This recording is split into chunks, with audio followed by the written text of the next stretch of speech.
Бұл мясной пирогтың қамырына сары май мен жұмыртқа қоспай тек қаймақпен жасайсыз, әрі өте дәмді шығады. Қаймаққа қант пен тұзды, сұйық майды құйып араластырып қоя тұрамыз. Онға қопсқышты қосып, жаңағы дайындаған қаймағымызды салып, біріктіріп, жұмсақ қамыр ереміз де 15 минутқа қамырымызды тоңазғышқа қалдырамыз. Еттің суы тартылған соң пияз салып қуырып аламын. Одан кейін сарымсақ пен балғын және кепкен бұрыштарды салып, бір араластырып, отын өшіремін. Қамырдың 1/3 бөлігін елеп шетке қоя тұрамыз.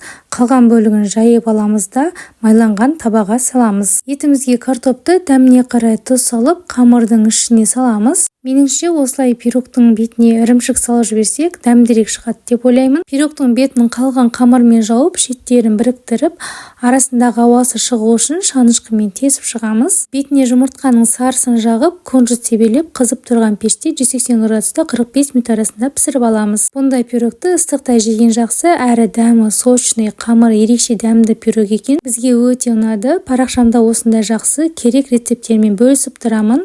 Жоғалтып алмас үшін тіркеліп алыңыз.